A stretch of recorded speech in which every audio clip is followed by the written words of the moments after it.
네, 안녕하세요. 체스입니다. 5월 2일 월요일 아침이죠. 오늘 국내 증시는 어떤 식으로 흘러갈지 7분 만에 한번 체크를 못해요. 오늘은 7분 만에 못해. 오늘은 할 얘기가 엄청 많아가지고 아마 길어질 겁니다. 쭉 들어보시면 도움 되실 거예요. 자, 일단 금요일 미증시부터 좀 간단하게 체크를 해보죠. 금요일 미증시는 다우 마이너스 2.77%, 나스닥 마이너스 4.17%, 양지수 다 큰 폭으로 하락했습니다. 아마존 실적동 이거라는 충격 속에서 기술주들이 전체적으로 하락하면서 큰 폭으로 하락 마감했죠. 자, 아마존은 리비안 전기차에 투자를 했고요. 이거 시간이 없으니까 여유가 있네. 자, 리비안의 주가는 상장 초반부 170불에서 180부터 지금 얼마야? 30불? 와, 작년 연말 고점 이후 한 마이너스 80% 정도를 하락했습니다. 여기에 대한 투자 손실이 반영되면서 아마존도 개똥 같은 실적을 기록한 거죠. 정작 본업으로는 그렇게 나쁜 실적은 아니었습니다. 시가총액 아마존이 시가총액이 아마 1조 4천억, 1조 3천억 이 정도 될 텐데 삼성전자가 400조예요. 자, 당연히 이렇게 커다란 종목이 삼성전자 시총이 한 3, 4배 되는 얘가 15%가 하락을 했으니 나스닥 지수가 박살난 건 어찌 보면 당연할 겁니다.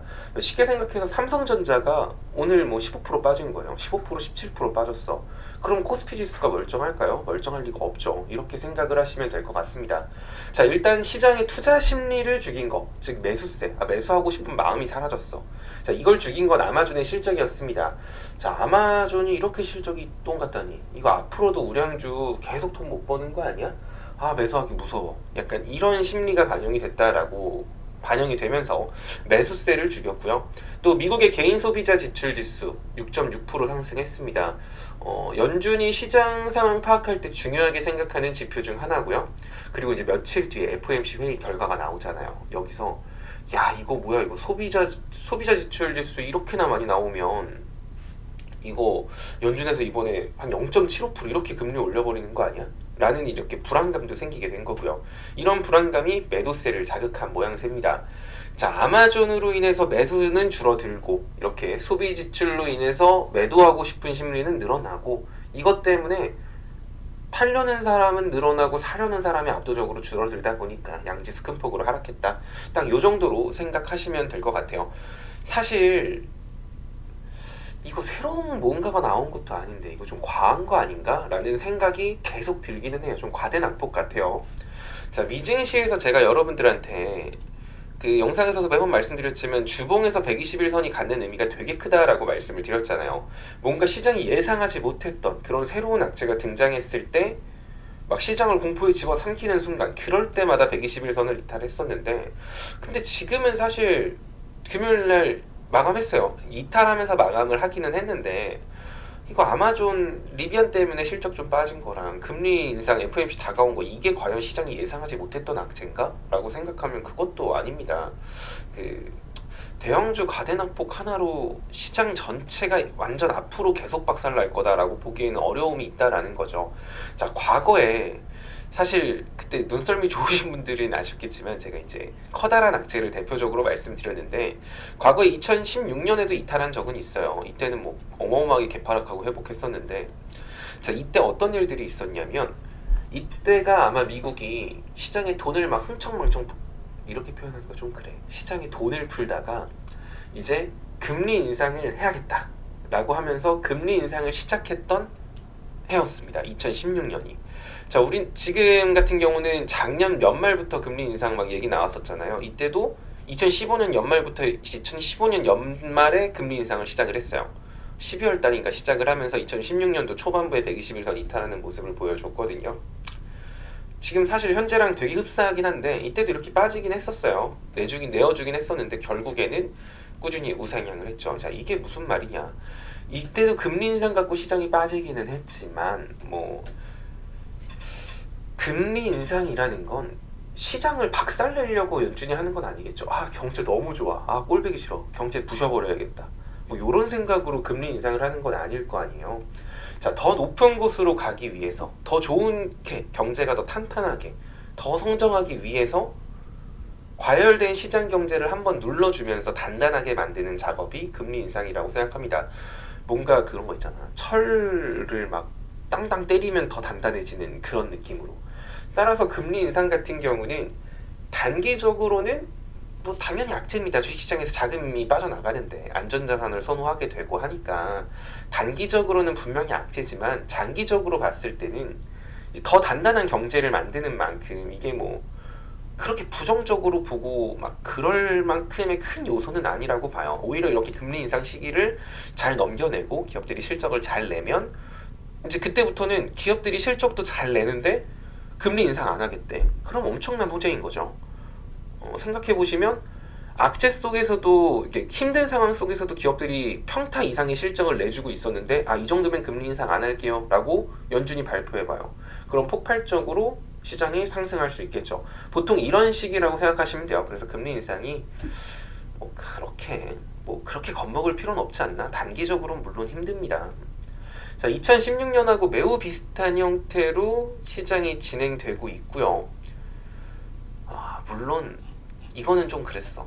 주봉상 121선을 순간적이나마 이탈했다는 이 모습이 사실 조금 의아하기는 해요. 좀 과한데? 이런 생각도 들고요.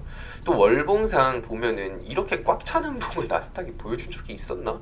코로나 때도 이건 안 했어요. 미중무역 전쟁 때도 이렇게 꽉 찬 음봉은 안 보여줬습니다. 13% 종가 기준 13% 가까이 빠졌는데, 자, 코로나 때였던 낙폭은 22%까지 빠졌습니다. 시가 대비. 근데 종가는 마이너스 10%였죠. 막판에 말아 올렸다는 거예요. 월말에. 월말에 이렇게 꽉 찬 음봉을 보여줬던 거는 사실 시간을 거슬러 돌아가 보면 2008년도 이때 말고는 없죠. 2008년도 때 말고는 시초가 대비 종가가 13% 이상 월봉에서 빠진 적이 없어요. 근데 이렇게까지 빠질 게 있나? 애초에 뭐 이렇게까지 올랐어야 됐나도 말이 안 되긴 했는데 이렇게 빠지는 것도 사실 말이 안 되기도 합니다. 그래서 좀 당혹스럽기는 한데 이거 더 망하는 거 아니야? 요런 생각보다는 이거 좀 과한데? 야, 이거 좀 선 넘었지. 약간 이런 생각이 좀 더 많이 드는 시장인 것 같습니다.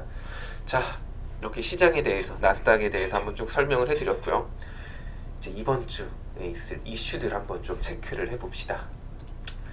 자, 일단은 오늘 서울시에서 실감형 메타버스를 시범 오픈한대요. 이렇게만 보면은 지금 메타버스 관련주 급등이요? 이렇게 생각하실 수도 있는데 지금 시장에서 얘네들 못 움직입니다. 지금 기술주 다 박살났고요. 금요일날 비트코인도 비리비리한 이 시점에서 이 뉴스 하나 가지고 메타버스 관련주들 날라간다? 요렇게 보긴 힘들죠. 이건 아니에요. 이렇게 이 뉴스 하나만 가지고 순간적으로 움찔은 할지언정 얘네들이 추세를 전환해서 갑자기 우상향한다? 이럴 만큼 엄청 강력한 이슈는 아닙니다. 하지만 지금은 아니어도 이렇게 서울시나 다른 곳에서 적극적으로 메타버스 사업을 준비하고 있다는 것 하나만 봐도 성장 가능성은 있는 섹터구나 라는 거를 확인할 수 있는 거죠. 자, 메타버스 섹터는 일전에도 계속 말씀드렸지만 우하향 시장보다는 우상향 시장에서 큰 힘을 보여줄 수 있는 sek터이기 때문에 시장이 완전히 턴하기 전까지는 되게 힘든 하루하루일 거예요. 올라가 봐야 찔끔 올라가고 떨어질 때도 시장 따라서 떨어지는데 시장 오를 때는 갭으로 오르지도 않고 약간 이런 모습을 보여주긴 하겠지만 아주 부정적으로 볼 섹터는 아니라고 봅니다. 시간이 해결해줄 섹터이기도 하다는 거죠.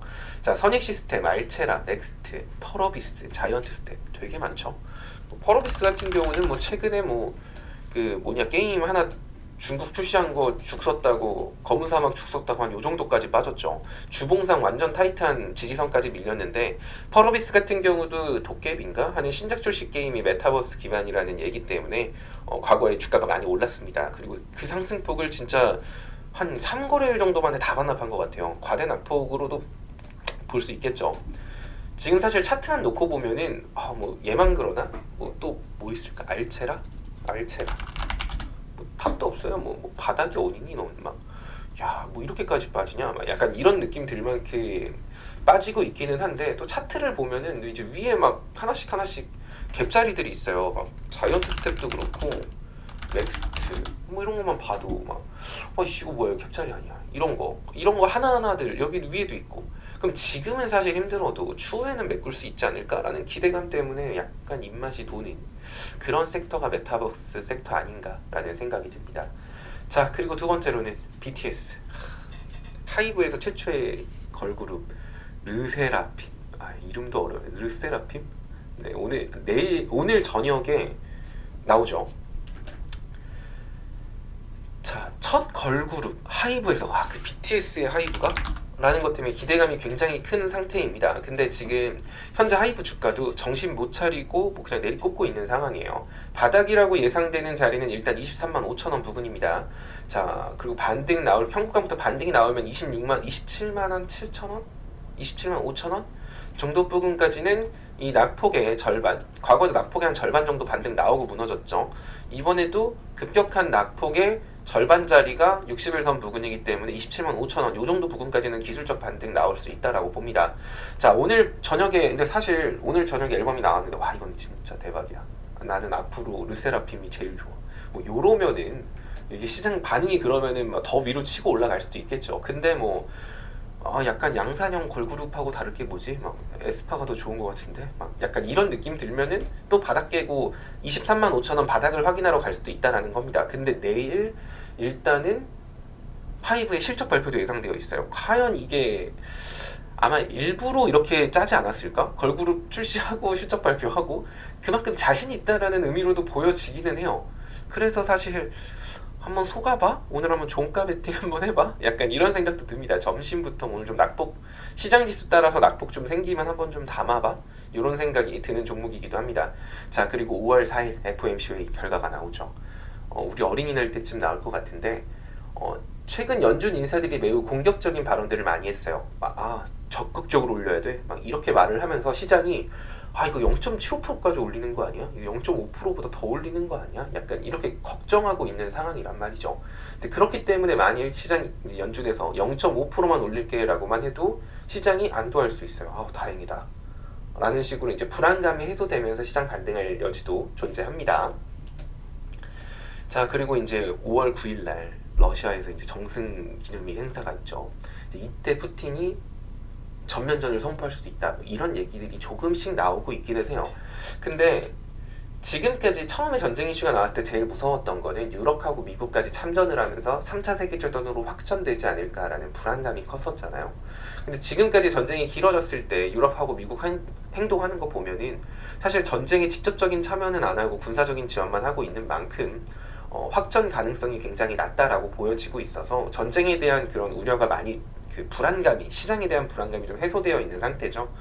하지만 그래도 시장이 요새 또 갈 거 없으면 움직이는 게 인플레이션, 원자재, 식량, 또 이런 거 에너지 이쪽이기 때문에 이쪽 섹터 같은 경우도 또 주기적으로 발작 계속 일으킬 수 있습니다. 식량 같은 경우는 요 근래 들어서 계속 좋은 모습 보여주고 있기 때문에 관련주들 체크하시는 것도 좋겠네요. 자, 그리고 내일 국정위에서 마지막으로 발표를 합니다. 이제 결정이 되죠. 최종 발표가 남아있죠. 근데 여기에 이제 부산 엑스포 유치에 대한 이슈도 존재를 하고 가덕도에 대한 이슈, 이거 하면 겹테마로 형성이 되거든요. 부산 쪽에 관련된 기업들. 일단은 종목들을 보면은 범ям건영, 영화금속, 삼보산업, 부산산업, 덕신하우징 등이 있는데, 일단 범ям건영 같은 경우는 그렇게 가덕도나 부산 관련주들 움직일 때 시세를 못 보여줬어요. 한국선제도 마찬가지고, 한국선제 같은 경우도 차트가 크게 나쁘진 않더라고요. 일단은 범양건영 같은 경우는 일전에 거래량 터지고 윗골이 좀 빠긴 했지만, 그리고 지금 241선에 막혀 있습니다. 일봉상 여기 막혀 있긴 한데 6,580원, 6,590원 여기 뚫어낸다라는 건 121선에서도 이제 볼벤 상단 딛는다는 거거든요. 일단 60분 봉에선 딛었어요. 그래서 순간적으로 이 종목 같은 경우도 뭐 사실 길게 만약에 물때만 잘 들어오면 힘이 없는 종목이 아니어서 보면은 뭐 상한가도 보내는 종목이잖아요. 그래서 8,000원까지 올라가는 게 불가능하게 보이진 않아요. 근데 뭐 사실 이렇게 크게 보기에는 지금 시장이 불안하니까 이거는 뭐 사실 분할 매도로 보실 분들은 보시는 거고, 일단은 6,900원 여기 올라가면 사실 7,200원, 7,300원, 한 7,200원 정도 부근까지는 큰 문제 없이 추가 상승폭 나올 것으로 보여집니다. 다만 아래로 5,200원까지도 크게 열려있는 종목이기 때문에 주봉 기지선 잡고 접근하시는 건 나쁘지 않아 보여요.